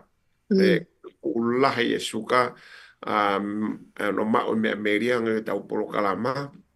E koe no inga koe taimi koe u tau mao e ngahi u suka koe tō tua koe I tau mea toko ni. Pe aku hoko rewa ku tau ui tokoni ki he pancreas ki he ngauhi mai insulini ke lahi au pito. Anu inga ke lava tokoni ki he. Pea ko parewe te tauhanga holo ki ngahi umea ko ia hei kairewa ke tauhanga fuwhanga awe I pancreas. Sai, ko good news is hange ko tala noa foki o ka pau e tonu te hangarewa e to ngahi o kani. There is a chance. We are not 100%. Ka ko ia e chance ke na recover. Aia koe taha o ngahi umea mahi koe na tau tānoa ke ai au fie mau ke recover ngahi umea koe ni ngahi o kani ko pau ke ririu au pito konga ma mea toko ni. Tau fito ke ngahi kai whakatonga mea kono kona to e kai me ngahi fu mea toko ni ngako I shipping, ngako I puwaka, ngako I pulu. Kai toi pehefo ke ngahi processed food. Aia koe ngahi u processed food koe mea fuke processed food koe ke ilo toko lahi. Koe fet whakatu tamak taha ui he processed food. Koe kona lai taha I he processed food. Koe suka lai taha ui he processed food. But o kua pau ke nau ngake nau tolu koe ngake to make the processed food taste good. E kono ngake taim kou nau process iai o ku more nutritional value ia koe ngai umea koe ni. Pako pau ke na wangana to whakahua ngai umea koe ni ke ifono kai. Aia koe ngahi umea koe whakatu tāmake au pito koe tau sino. Aia pako mea koe ko hanga koe ko ki nau tolu koe koe lava recover pehe. Koe tauwhi au pito. Tauwhi au pito ngai umea toko ni kono kona processed food. Kai e fu ai umea meri e fu totua, kai mea ngako. Kai foki ki he ke tau fua I akau, pea moe lau I akau. Aia koe ngahi umea, aia koe vegetables, Pea koe ange koe kina tol ko ni ko kansa ko ni ko fo avare to ta ala tu koe to sivia tu ko. Ai koe mafuri pe ko taufinga hiumea koe kai inu pe ai blenda i pe greens pe mo ngai fruits mo ngai umea koe ya. O se ange tokoni ka tope. Unga ku whakapuripuri me mei o ku maue ngahi nutrition to ton go whi maue sino. Pea i kai ke ngata u te malo hianga e tau immune system. He ko immune system u tokoni lahi ke fight the cancer. Ai au kai ke ngata pe te malo immune system ka koe kona koe he sino. O to sa tokoni ki hono detox ko ia ho tau sino. Ai o ngahi u mea lelei ia ko tau sio tu ko I he riu pe a mea tokoni. Ai he tau pe po mo toka ngai te ngahi u fo ia kau whaka pare maha ki me mea ke tau hi ke tonu o no inga ke tokoni o no hui fo ngahi fo o tua ke he kai lava ke whai ha whaka mo ui I o tau sino. Ai a koe konga I taha whoki koe taha ngai whakapuripuri lahi taha o tau sino koe o kui ai ngahi mea koe ke tau ngai ilo I ano mahu inga koe tau toka ngai tau mea toko ni koe ke ngata pe ngai mea tau tānoa koe ni. Ki nau tolu koe o kansa ko pai te nau ilo o ku fu mahu inga au pito ai bone marrow kai pehe whoki ki he mea taha kui ko thymus I o tau sino. Koe ngo mea e ua ko ia koe ki mo nia ki o tau sino I he taimi kou tau whenga I ke whakamoi ha mea. Ka kono mau koe taimi kou alu ke tau motu ange, alu ke vai ange. Kio ange koe ni ko ki lau tolu koe kou ki whainga maari he kansi. O ku whaatala ange toke taha, mamafa whoki. E lava ke ki whaha whenga ke whaha bone marrow transplant. Right. Pea kalase e ni ai immunotherapy. Ka koe tāketi ko toi ngai umbea koe ngai konga koe whui mea mahu inga ai bone marrow. He koe bone marrow, pe moe thymus koe wheituia koe ku ngauhia o ngou o mahu inga taha koe ki o tosino. Ai au ne whanaui. Koe. Ko paurewa te sio koe taha ia whakapuripuri koe tau ngai mea tokoni tau kai. Koe taim kou tau ki lahi e peke whai a kau, pe moe lahi a kau mo mea ko toa pe. Sio ke whakaotua mea koe ni. Ke pe koe uluak mātua koe ni koe he loto ngou e palatais. Ne whakau ke nao kai ngai a kau. Tā koe a kau o kus lelei taha ki e bone marrow pe moe thymus. O tau sino. Ai a koe ongo wheitu e o whanau I e ngahi umea mahu inga taha koe ni he immune system. Koe. Koe. Si koe te lolotonga koe ngahi umea ka teo ko mahal ko first time ne uta noa mea koe ni. U to tonu ke tau manatu I mea koe ni. Koe wheitu koe whanau I me iai. Ai ngahi me mipa koe o immune system koe ke mālohi. Koe bone marrow, koe wheitu uia pe moe thymus. Koe taimi kou te ririwa e te kai ki he vestapolo moe fua I a kau. Koe mo uirere I ato e ngoua koe ni. E ki uaiange a e na holo ke vai e na ngaue. Pea ko paurewa e mālohi ange, mālohi na whakawhanau mai kautama koe ke o koe o tau I hoto sino he ngai whainga tau te whea moe au ke kansa. Pea iai rewa ngai whainga maari ke he whanonganga.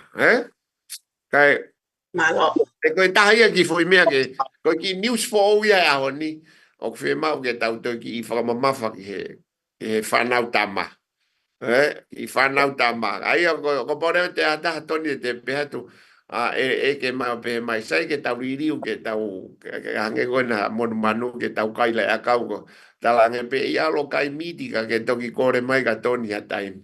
Kai e meeting o kai kuka ke au ke au oni ke whainga tā ia. Manu e kalase ni toni upehemen au toru ia. Upehemen au toru. Sayange mate mākona. Koia. Ka kou tātu e au ia koe mate pahela o kukou. Tai pe mate mākona e kukou e toko tāku. Te pahela I toho mari, pahela I o whanau, amoko puna. Ka mate ia o whatu tāmaki taha. Ai foi tari ko pehe ko sayang e mate makona. Mo ofa ka inga tu ko mate maha kona ko mate whakahela tau ko kanga kia. Ai o sai pe mate ia ka pau mate te tau tanu pe tau tolu. Ka koe me o whatu ta maki whakahela ko tamate mate. E koe kelo pe mate pe. Ko whahinga mate ia koe koe ku. Tau mate e moke e taime. Ka tamako nyango sare si mo me koe tamate mate ko i whakahela. Koe tamate mate, koe whakakina hao whokai, hao to'o mai te, hao ko mera wiku ki ai, whakamoko puna e mo whanau, kamo pina tolo e whakai toki whenga beke whakafuma ki abe moke.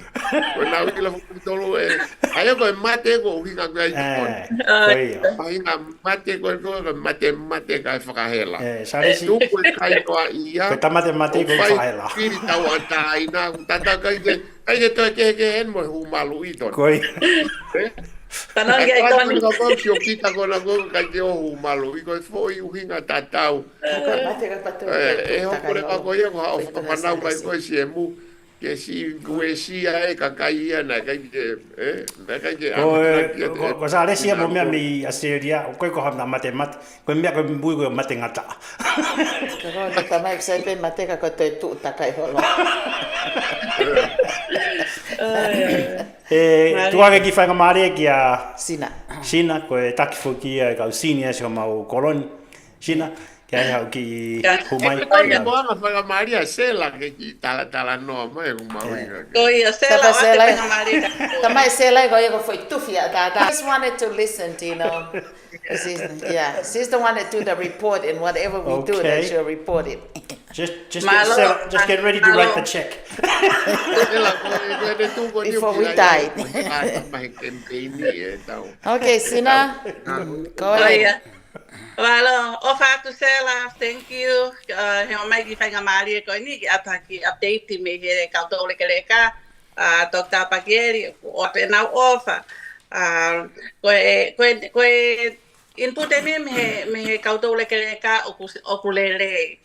O nau tala mai sai e nau kai pea oku ko me afo owenia na kai ki hoko mahina ono mahalo ko iri oku fai e tufa me akai Lelei me akai tonga mahalo me wiki kotoa aia oku siofi mai he e city ai fu fie mau ke mo Lelei ho tau kakai aia ko wiki kotoa pe hango mana mo ui ai mi gonia aton puloka oku fai e tufa me akai ailani tonga ko e talo ko la ilu ko me isipi aia oku excess ga tau kakai pa ko e news pe ia oku tala mai ka to leka ke tala o fie na mo ui he na ilo yo ku ia e tufa me akai tonga i he wiki kotoa na si oki ai mo tala mai o na kai ka ku kai si o fie o pita na mo ui he o mai o fra feo hi mo e kausinia i he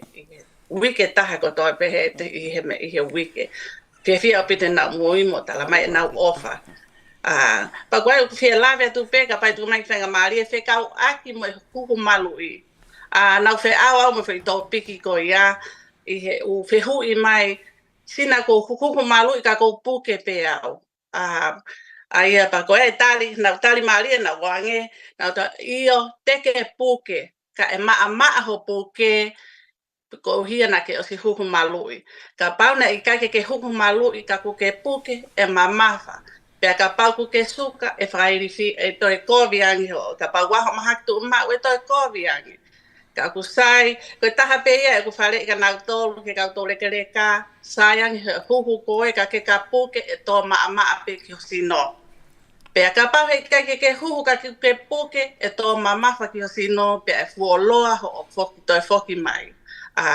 ka tu atu o fala hiatu malo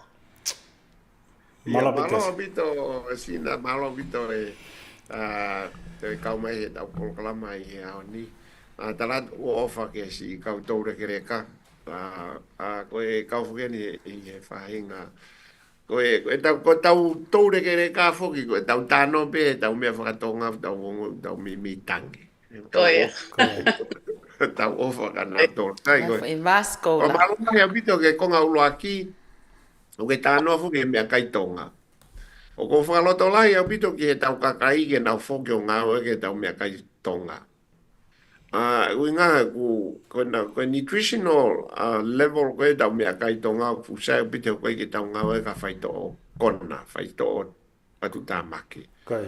Ai ko tu ko ke ka u ko ho hala ya pito I ngai funua la lahi. Uinga he alwe taimi ke to neo he unga ko ngai u kautah la lahi be foke ni na wanga o to ko ia ngai u ngou ke whawhanga ki koe ni ai whukakai toko lai.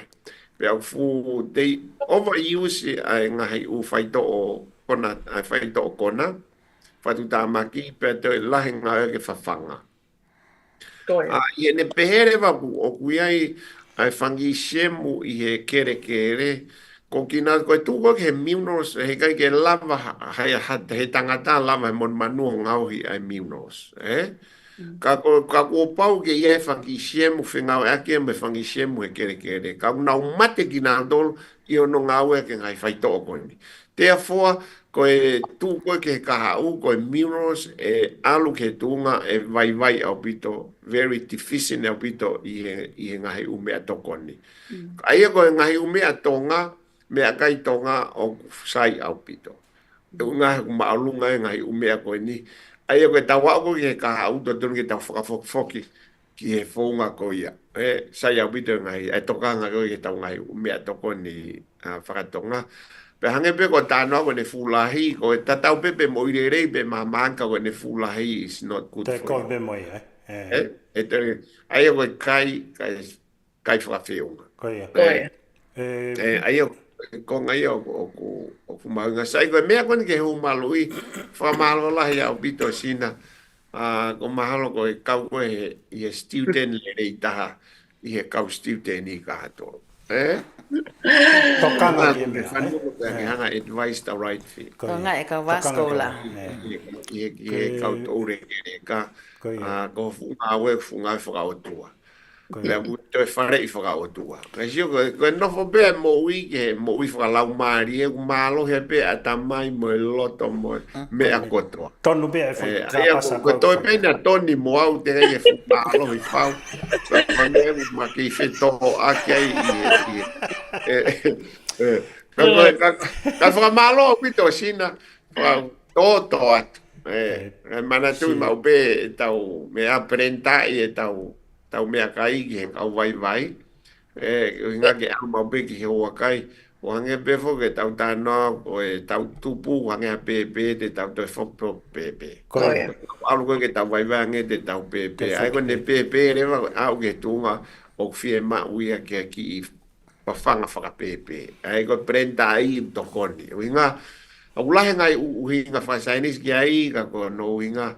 Kui kai ke toi sai koloa ke inga ke vete ke mea kai kono prenta I u toko ni rewa ka kina tolu I kai ke ngata I la whaingo fuangi rewa ia ki absorption ke to'o koe ke aunga ki o nau sino aia kono prenta e nau ngai u mea kai pia toki kai ai pia nau tolu e whanki mea kai ka ko os toa te tamakoe o aunga ke te kinau tolu kai malo E koe ne tūke whoke tai ni mi e Pakieli. Wawe peha tau kau he foi kere kori ko ia senior. Peu tau osi ai peta toka te keike. Tau osi tātua. O koe toni tau osi ai tau The whole house is already on that. Ai. Tulai ne mai toni, tulai ne mai. Koe reti o nia kau tau reke reka.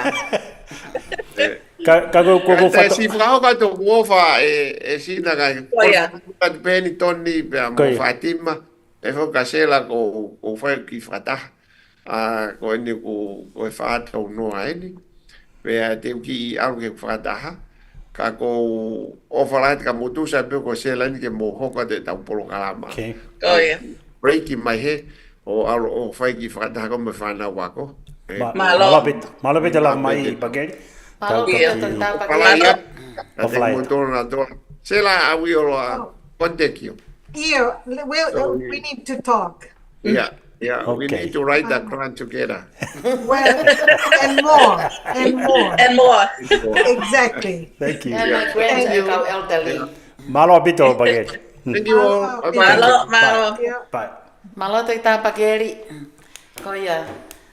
Sela ko o si ilo ipe, sorry to know that we know that, do we have to speak Fijian or Hindu? Both, eh? Okay, Sela, out of all the discussions, that we wanted to talk about, to find better ways, like to help, to impact a healthy lifestyle in a community, especially our Pacific Islanders community. Regardless, like that we have all these, like this cultural food and everything, but we wanted, like to talk about like more the digestive discussion, what are the things that need to help us, so we can be a little bit more healthier.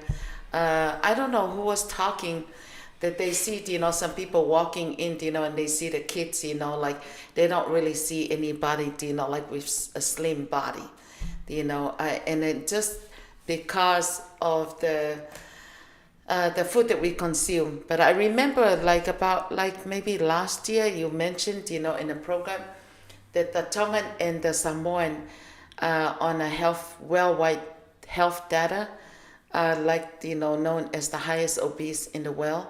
Or just like, we're not just claiming, that we're bad, but because of the food that we overflows into our body. And I know a lot of the people, like that maybe pass, I'm not just saying, like pointing, we just wanted to share some great information to share with our people, healthy. What are we doing to become a healthier person and also a healthier lifestyle to make it influential and hereditary in our community? Go ahead, Sela. Thank you, Sylvia. This is a very exciting program. The discussion, the topics, the issues you raise are very real. The challenge is that it's not this is such a complex problem. And the answer cannot be solved with just food and nutrition. Just to be realistic. I mean, as I think of the issue, there's a lot more, I'm thinking of questions, what may be preventing people from having access to healthy foods, good nutrition? Is it a cost issue? Is it an access issue? Is it a knowledge, understanding issue? And, I think that there are a lot of factors that sort of confounds and contributes to the problem. And perhaps this holistic approach, food is important, nutrition is important, but I can't help but think about issues around access, issues around costs. Quite often, a lot of the problems associated with obesity is tied to poverty.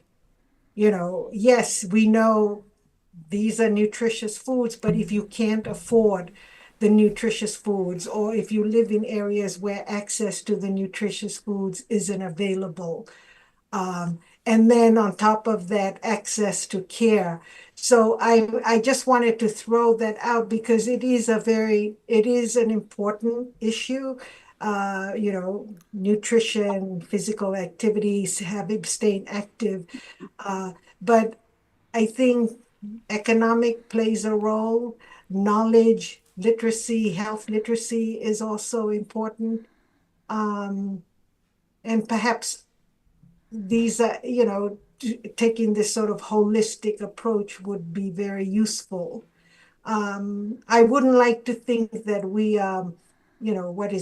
condemning. I'm no judge for anyone. But the reality that, yes, obesity is happening at younger ages is a real problem because it's only going to get worse. And you would like to think someone who is young, their life is just beginning. And it's a shame that here you are at age 40 or in your 30s, you're diagnosed with type 2 diabetes, so you have to be on medication for the rest of your life. I mean, just the thought of that, and the fact that by the time you are 50, you probably have, a stroke or heart disease, etc. So I do, you know, it concerns me. It's a real concern. And I think we just need to keep working at it, but it will have to be approached from many different angles. But I'm glad, the nutrition, the food is certainly a real problem or issue. It's inherent, with the culture, our people, the community. But this education is very helpful. But perhaps we can, this sort of holistic approach would also may be helpful in the conversation. Right, and I think it's to your point, Sela. I think it's really true. Now, and I hope that this program is not just for us to understand something and to know about it, but that we can become An advocate. Yeah, and we become like what we talk about. It's not something that we just learn here. Hey, we know about it, we know how to do it, but then we become and we live it. And I think it's, and I think I'm sure that you understand that growing up in the islands, we all have that culture, and there's a push and pull, and there's like a peer influence among us. Because if you go to a Tongan function, having plenty of food is almost like a sign of greatness. It's a better event. Okay, and then if you go to an event that they just serve like vegetables and healthy food, Not a good event. it just seemed to be like, oh, they don't want to spend, or they want to, So with that, like what he said, especially living here in the United States, and sometimes I think about, is poverty create unhealthy, or unhealthy create poverty? Which one causes which? And I'm sure that it's something to be debated and discussed. But we all know that our BI Pacific Islanders are in the lower section of the society as far as economic status. But thank you very much for your input, and I hope that we can start this and develop something where we can, our folks, our regular folks can tap into and listen, especially in the Tongan language, so that, as I said, so they can internalize it and live it, which is not difficult. It's not easy. I must admit, we started this program like last year, I think. Yeah. In myself, I tried to, live what we discussed, and sometimes I kind of slip on and, to the habitual Tongan lifestyle. This is the most popular program that everybody wants, because the health is very important. Yeah, and as I say, at the beginning of the program, I just jokingly said that here in Seattle, we normally have like, one funeral every 3-4 months. Now it's almost like every month and every other week. We have a funeral last week. We have another one this week. Yeah. So, and then when you looked into that, they're in their 50s and they're still young, and so it's just something that we sometimes overlook, that the health of our community affect every aspect of our lives. We want to inherit a healthy lifestyle. Yeah, when you're unhealthy, you're not happy. You can't really perform. You cannot, provide for your families, and it's just becoming a burden to the society as a whole. I mean, but I guess I'm just talking to the. Just like Latu Wakau just said, it's everywhere now. Even like in other states, they have like a funeral almost like every week now. Yeah, and I think it's something that. This kind of discussions, I hope that. And they're younger age. Yeah, but 40s, 50s, 60s. Now, Sela, I know that we have a time constraint, and I'm sure that you're like 3 hours ahead of us, 2 hours ahead of us, so you're 3 hours. a little late. Now, I'm still in the office. oh, you're still in the office? Wow. It's 10:37 So over there. you work overtime there. No, that's okay. I had a meeting They're on with the East Fiji, Coast so time. I had to be here. Oh, before okay. that. Now, That's but looking at this with you said that you're a social demographer. Is that it? So what do you actually do? So I work with a lot of data. So your observation about or your comment based on local evidence of the deaths that's happening quite frequently there, and it's happening at younger ages. I'm very much aware of that. That is the pattern I'm seeing from the data I work with. I analyze both population level data and survey data. Now, one of the problems with us here in the US is we're less than 0.5% of the total US population. Correct. So as a result, there's very little data information on us that is Correct. robust. So Correct. that's where I come in. One of my goals is to be able to address that data limitation. I see. Because the data is going to provide us with the evidence Correct. of where the problem is, who is affected by these problems, and come up with interventions and policies, programs to tackle the situation. But what you're doing is very important.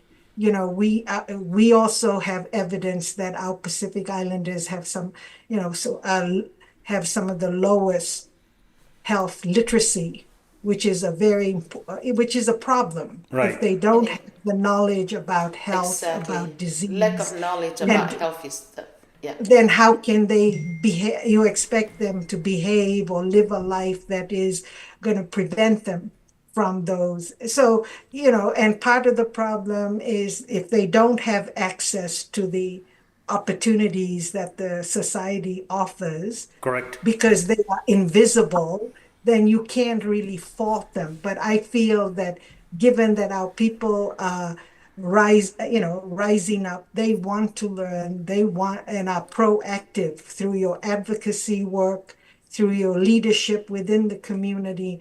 That's a great start because you're engaging with local agencies and services and are advocating on behalf of the community. Correct. On what are the community needs, etc. So you're doing it at the local level.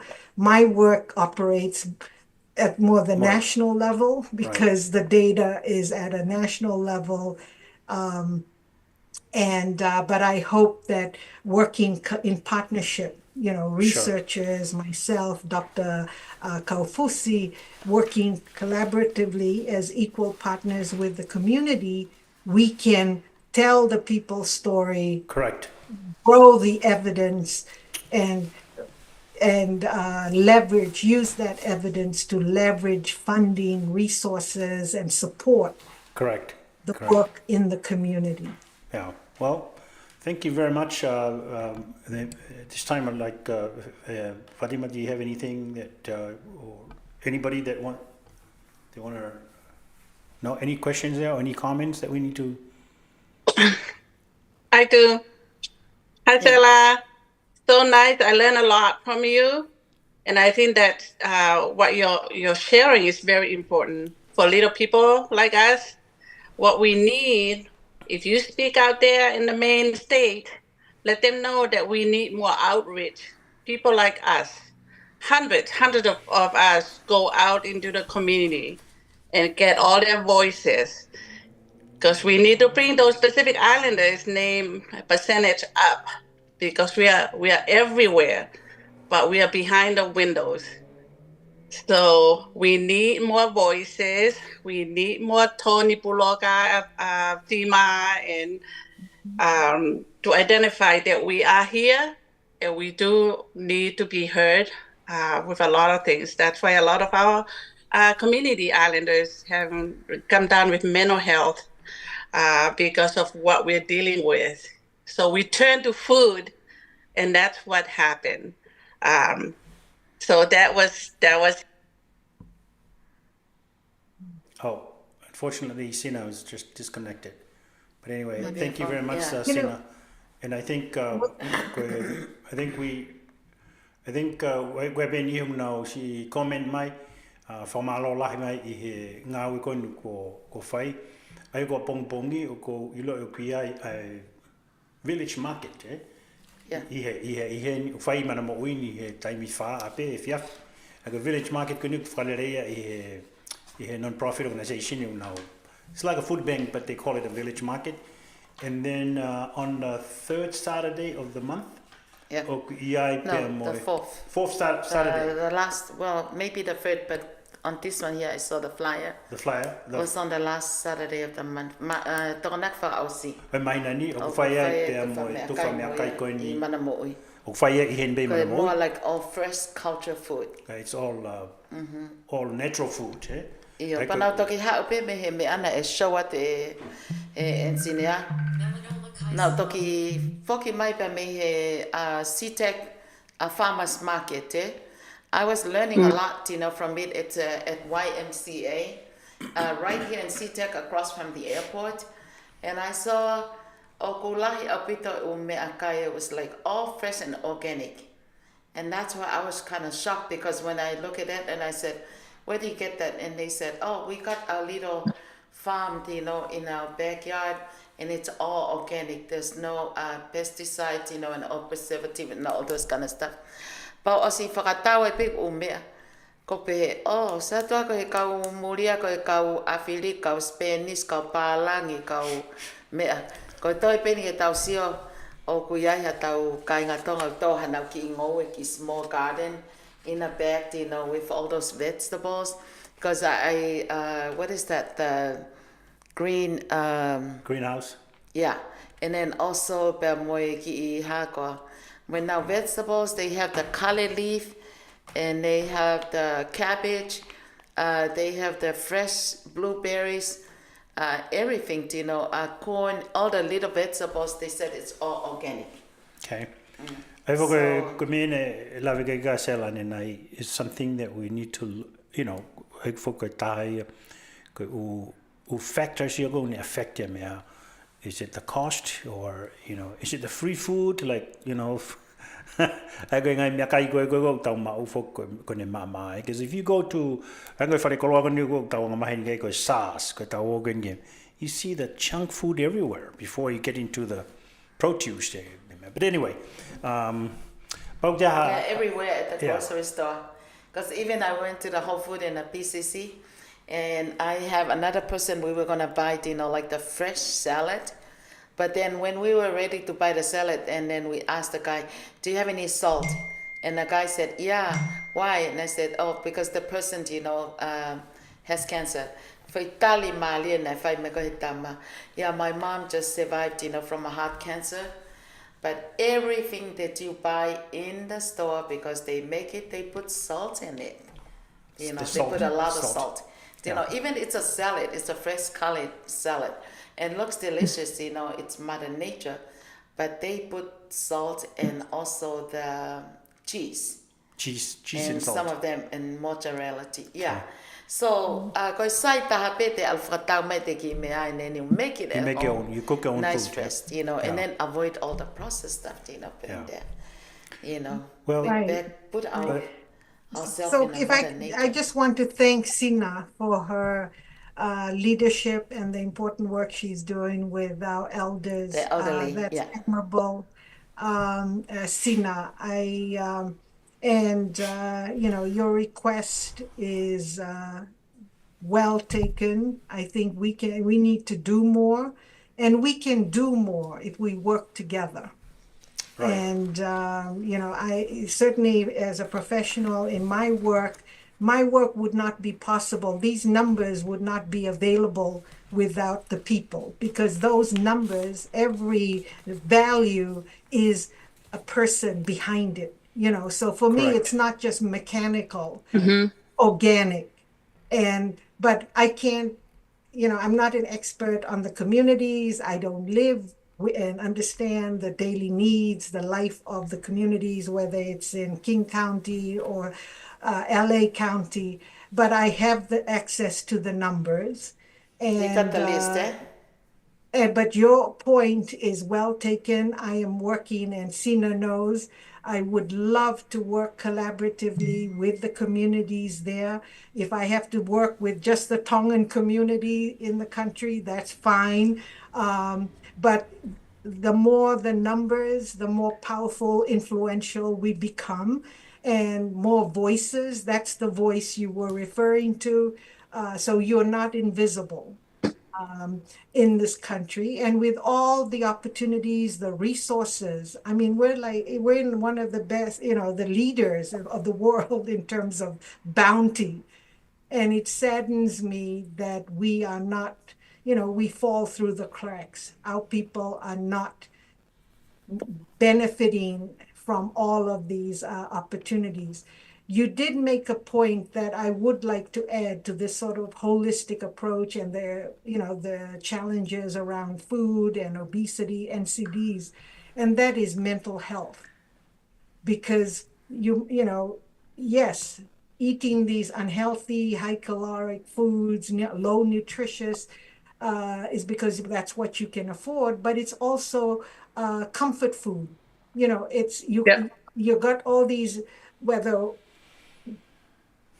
mental psychological challenges that require attention. There is treatment for that.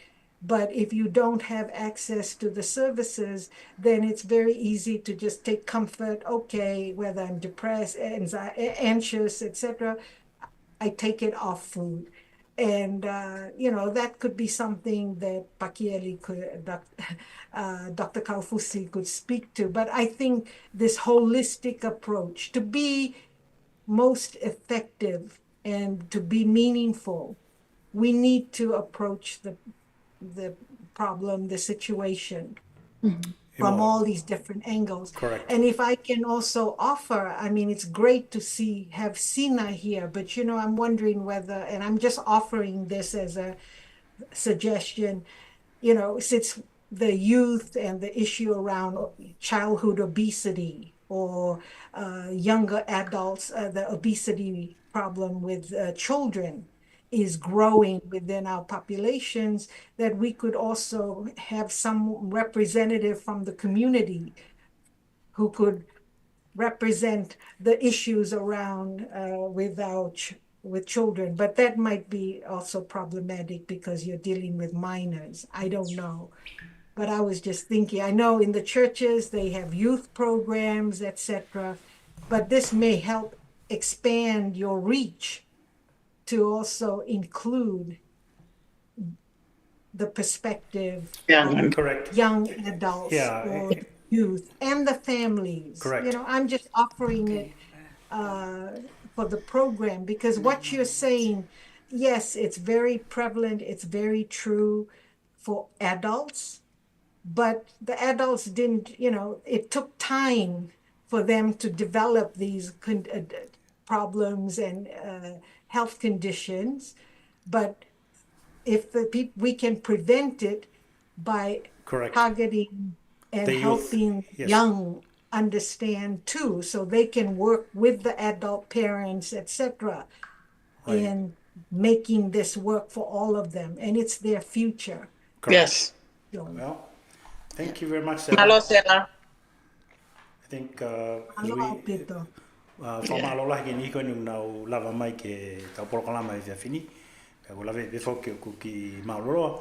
Ka niongo ia ko i ngai whamatala ko i ni o kuwhai. Me he kamatanga porokalama ke ni hine nau toku huwha o mai. Porokalama ko i ni o whakatau mo eia ke toi mauli reiang i tau kakai. Pea more ke mama au ia mau matao ki mau tolu i mea. Nga maari e pe nia o mai ka matao ko ni o hange ko ni ko toka Pakieli Kaufusi me Hawaii. Before Kesela Panapasa in Michigan. But I think as we close our program, Fatima, anything else that we need before No, we... yeah, we'll also like to invite everyone too. We have a mental health program. This is very important too, like tomorrow at 12 noon, still at the Voice of South Pacific with the King County Public Health also provide that program with Sili Kalepo. And they also have the specialist and also she's ready, for her doctor too. Koi mau inga koi tau no hangi tau pe mental health hangi pekafu ilea koi tau. We don't like to hear that, but also the mental health that mean oku iai pe uhinga ke tokoni ka tahe ni painga whakakaukau. Why is that person behaving like that, he? Koi ngā ke lava pe ke si tokoni ke tokotaha ko ia ta ko nofo pe ni whakaukau na staki a painga mea. Ka koe mental health program start at 12 noon tomorrow. Pea hange koe uwhanongo ke putu ko tui pe maa tuk mawe family tuk o atu. Ka tau ate pin mo whakawe ka paule pa mo whe maa mo wasu pa pe me Tahiti. Fresh wasu pa koe whika telefonia na watu ka pe i ata. Koe na oku koe wasu pa ka nana toki tu utamai. Koe telefonia na. Malo opita toni puloka i he kau mai no Fale'i poloka lama i he angani. Malo pito na host the program mo i Lelei matakma ho inga pito. Ka koe na mautuka tu pe koe inner wellness. Aya koe about mental health. Ko Scarlett, Ekoroma, and also Salaf Afalava. Pea koe na e whakahauka ta pongpong. Ka whamaloa tu te whawhi e peke tau toi ka whataha e polokalama a pongi pongi. Malo Dr. Sela Panapasa, thank you Sina for joining us today. And so we're looking forward, for you all to join us with also another great topic, especially if you have an elderly or someone that does not behave well, to meet with your expectation. O whe maa o lewa ke tau whanoho ke ngai Fale'i kone ka matao tau koe ni. Koe toko ni ai pe ki he tau whanau. Pena iai moi ki tohi ane nai na kai ki I was not able to read out. Koe tohi kone tō tahana ne pe. O ko fia lahi i he maa o e polo kalama Lelei koe ni. Ke whanongo atu ai o kumatu ak toko ni. Pea ko whakaamu ka pau ko whakahau koe e he taimi tatau koe ni. Te uhanga o whakawhi mai whanau ke nau whanongo ko ngā koe anga koe nau mao mea toko ni mo mea ko nau ngawe aki oku I kai ke mo I Lelei and it's not healthy for the kids too. So I will invite, like my family, especially my children, to continue listening to, to this great program every Wednesday. O whamalo atu e pe ke tau kawhatahe ahoni, ka koia whaktau te prokalama I pea pongpong sina, pea mo ki nau tolu koia pea me he King County Public Health of now provide my whainga male koe ni, to help not only, with the health program, but vaccines and also mental health to make our community live in a healthy lifestyle. Thank you all. Whamalo toki moto. Yeah. Bye, Dr. Sela. Thank you so much for coming. Okay, tawa main ke ngata anga o e tau polokalama. Pea ko ia o ku o ate whamalo ka ki motoko ta pena tau kawhata hange ko ia ko tau tā Pakieli Havili Kaufusi. Tahane ngai polokalama o kusi ifu tokon lahi au pito. Ki ho tau kāinga ko I mau mea ngai Fale'i ko ia ki mo I Lelei. Pea whamalo tuakin ka karintoni puloka I he tataki ko ia tau polokalama I au ni. Especially our radio engineer, David Unahefa, thank you so much, for putting this together in order for us to be able to broadcast all the great information and share it with our community. Malo apito homo mea mai, ka mo mea tau toi kawhata pea pongpongi. Pina tau whahoa a ko Silvia Fatima time aho. Mo mea. Until then, tune in back tomorrow.